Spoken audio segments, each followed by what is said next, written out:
Good evening again.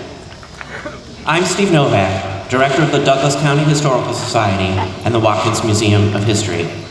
It's my honor to welcome you, on behalf of the City of Lawrence, to this event marking the 150th anniversary of Quantrills' raid.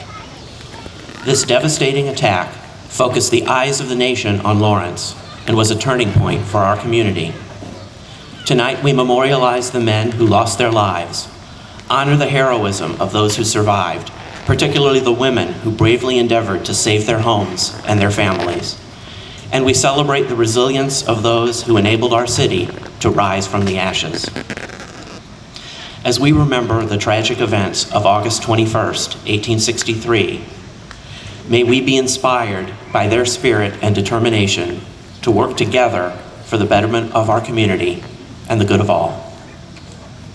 It is my pleasure to introduce the Mayor of the City of Lawrence, Mike Dever.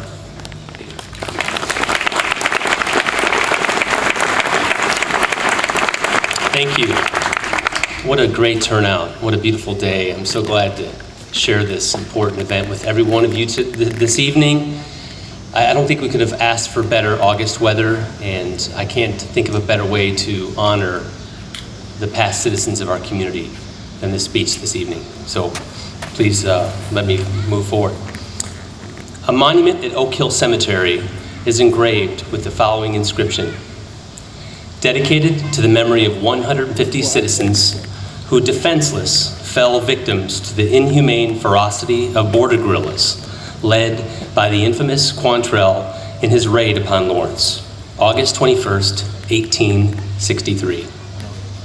Quantrill's raid will be forever known as an aberrant act of violence unleashed upon our town. This pre-dawn border war raid killed 150 men, created 80 widows, and left 250 children orphaned. It is considered one of the greatest civilian atrocities of the Civil War.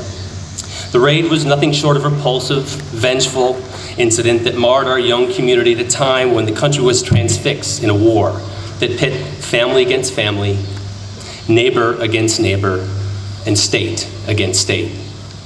The states of Kansas and Missouri, while sitting at the geographic center of the United States, became part of the struggle for enduring freedom. Settlers who came to Lawrence to create their legacies were embroiled in this national battle, and unfortunately, many lost their lives upholding the ideological truth that all people are created equal and no man shall be forced into servitude against their will. As repugnant as the memory of the raid is, I ask that we not just remember the act of violence. I want to turn our attention to the days, weeks, months, and years that followed that day. A majority of Lawrence early settlers remained in Lawrence despite the fact that town was sacked. Devastated, demolished. There was nothing but a future to look to, and this is what the survivors did. They looked to the future to create a community that we have each come to know and love. Lawrence grew from the ashes. Quantrill's raiders did not squash the spirit of Lawrence. Newcomers came to Lawrence to establish industry and innovation. Educational institutions grew and flourished. If there ever was a time in our community's history that expresses the sheer resilience and determination of our residents, the decades following Quantrill's raid epitomized strength, renewal, and enduring spirit. Commonly, you hear the phrase that Lawrence is a community with spirit, or that we have a fiery history. This is true.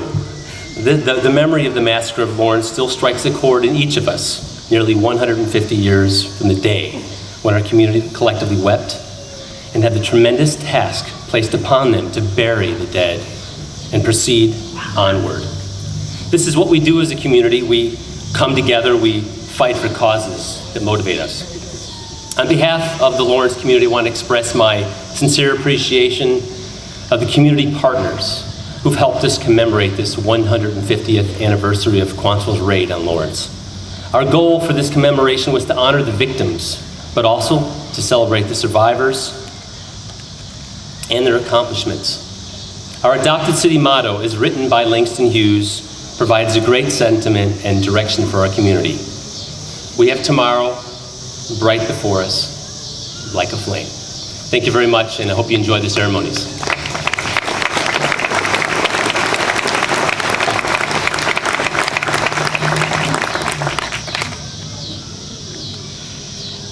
I'd like to introduce author, historian, associate professor of history at the University of Kansas, and a celebrity to everyone in Lawrence who loves history, Jonathan Earl.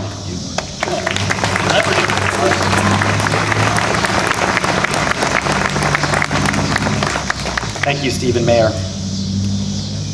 It is fitting and it is good that we are here tonight to commemorate what happened here 150 years ago. It is easier, of course, to mark anniversaries of positive occasions, birthdays, weddings, a town's glorious founding. But life and history is full of events many people would prefer to forget. Death, violence, epidemics, massacres. Most of the places I have lived prefer to focus on the positive, sweep the less pleasant things under the rug, and let sleeping dogs lie.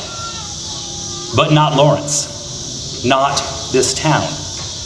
Ours is a city founded in the 1850s amid expropriation, political strife, and the threat of attack, that then had to rebuild after invaders from Missouri tried twice to wipe this place off the map forever. They did not succeed. We gather tonight amid a long season of sesquicentennials, anniversaries that can and are being celebrated. Events like the Emancipation Proclamation, signed by President Lincoln on the first day of 1863, a little over 150 years ago. Or the last-ditch bayonet charge down Little Round Top at Gettysburg by a company of Maine soldiers that saved the battle for the Union on July 2nd, 1863. Or the end of the Great Siege at Vicksburg 2 days later, which returned the mighty Mississippi River to federal control 2 years after rebels and secessionists decided they simply could not abide by the results of a presidential election their side lost.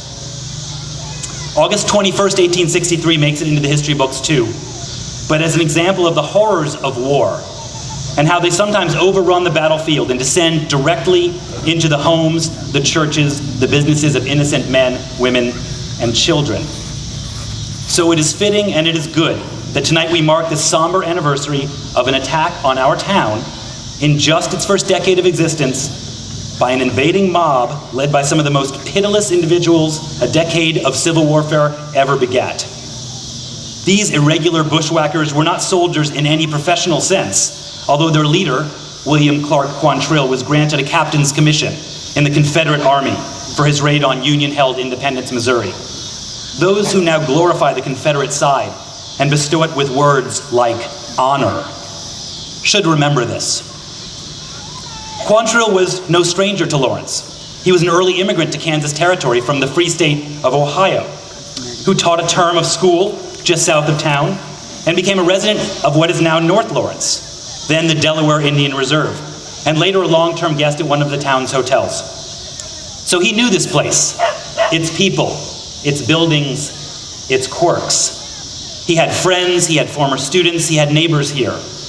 In 1862, he fled Kansas and mid charges of horse stealing, making his way to Missouri, a border state with southern leanings and institutions, but a place still part of these United States of America. Quantrill tried his best to undo this fact, and he fought viciously and brutally for slavery and secession and Southern independence, with a star for Missouri on the Confederate flag. Lawrence, as a target for guerrilla violence, represented everything William Clark Quantrill and his lieutenants, such as Bloody Bill Anderson, Frank James, Cole Younger, feared and loathed. Since its founding in 1854, our town was known far and wide as a bastion of anti-slavery. The Freedom City, it was called, sometimes New Boston, home to the U.S. Senator and Union General James H. Lane, who in 1861 led a team of Jayhawkers to sack and burn the Missouri town of Osceola. A secret Union military society known as the Redlegs was headquartered here. And Lawrence happened to be, by 1863, a prosperous community of approximately 1,600 souls with scores of well-built houses, banks, and successful businesses ripe for plundering.